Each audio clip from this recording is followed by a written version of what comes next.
bit me a trade your berry near. Imagine a chinyaka. As at now. Because me and Nuna Womujina a domco.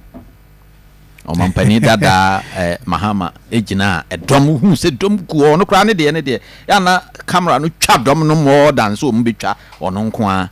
And Nasana Vice President Baumian so Ejina and also so who dompa and a coin fast so call yes, they say they don't go Marco. So woman in a baby a dom ewo. And a mere Cassan so posters no. Omonye honest intimate money. Because under no circumstance, and a Musa Damqua info analytics. Ebe you push a bebe or becas or company that Mahama Lusuda. Or yet because or the big favor the party near this would be favor. Oh, how did you know? At the same minimum. How did you establish at the same time? What am I no, at the same time. I also got the credibility. Professor I didn't share radio so crowd say. Professor Prof, how can I say Masapon. On also under no circumstance or be push the bebo because about me be lose that.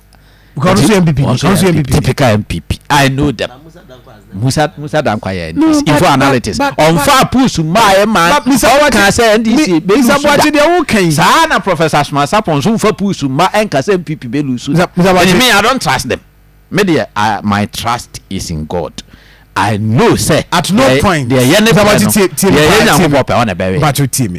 don't believe in the posters. At no point, Professor Smasapo declare say only clear crash a push. And at no point, Sir John, my castle radio 20 years since 2004. My deep politics here, I know what I'm saying. We know where they stand.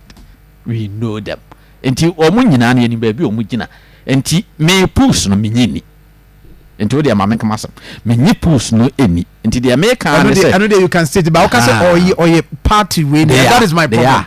They are no correct. Oh my, Professor Smasapo MPP, Musa Damkwaya DC. Into me no nyina do be abeka biano obeka. Foreign pools no crowd bia e betimi agye di kakra but so far no fix near the adeno so far they project from our president economic intelligence unit diaba and the last one was what was the percentage if a man for percentage I said no be buy ya a day former president 51.7 or so and on the name for analytics saying for the answer Musa Damkwa for economic intelligence unit reporter me manya bia kan Oma project say former president John Dramani Mahama will win and will have majority in parliament. Yeah. Oma based on the economic condition. So even though they will try to make things work, but still now maybe parliament in there.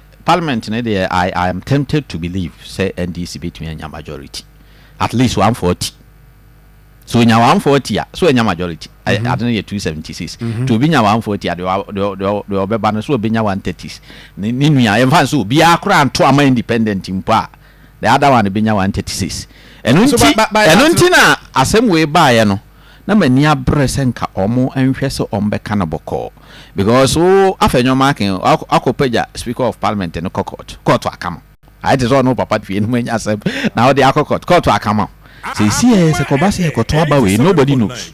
Nasa said the Omo Canui, Omo Amoya Pus, Oke Canui, then this is Kunya 140. Then people Kunya want to say, they will be in the majority. If they believe, says a baby and no person you speak and Kofaneba, how are you going to work with him? And Tinami me face and Komo Cannabocor is out of court to Cranwa, Nanka, Ebebo, and Timedia campaign there. I wish all of them the very best of luck. The young guy Cheddar is doing well. Alan is doing well, but I me free such that to me gather more support than Alan.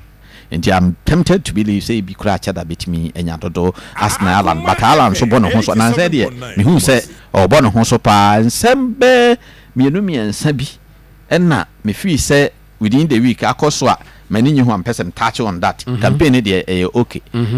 Me te say yes say NDC abrantie bi the former President Kuffour tem say ne money into no TV chem near the minim the ba sa de honestly speaking minim sa say sa no kan in fact man who say Sami Jemfi the letter abetuja apologizing to the good people of Ghana and to former president but me dear se me ne NDC for na me ne former president Mahama enke me so abrante ne nsa na me de na former president Kuffour fie no akobu nanim kotodwe na apa na chew me free say kanu be far better since say obi issue krata na de ato space say ye pa na chew baby asema o kan so kan sa de a na che say entweye. Then let me come to former president Kuffour no na asem no ene ye rura lanchere Martin. They were like brothers, but it appears say Alante no who free MPP who ko gina anchen no the former president Kuffour kan a hete ne kakra say Bawumia ene the only person who free say sa amre de wiase aduru no obeso oman no mu edia ebeboa. Honestly speaking, former president Kuffour on kan bone ala nso nye bone because baby a ogina na de as obi a wabedi omampani mfie nwotwe e Ghana konwa so in the name of MPP or with MPP take it no, you don't expect him say MPP candidate or because etiano na obeka ontime wen na emum wu independent no na abawen and yes anka wawu nka MPP for say the besi ahoro no wo man mu nka ye hu the because obi abeka say oh you ungrateful oh ya to ama umpre no ma wo de wabi de duru obi de so de na wo kwako vote wo kwako kase ye nkoto independent and the me feel said the yes sir Omampani Kuffour Okano and one or kind. Maybe he could have chosen to stand in the middle. Uncle Akasa do very ni but the party will be a deep president that they are the party. And yenuya Alanche Martin, yenuya penny Alanche Martin so every reply our Omampani Kuffour din bemuno. And also me face on so I am from Subia. After all, independent candidate to also prebe me. Emano to no free set the Omampani Kuffour kayano one can ye.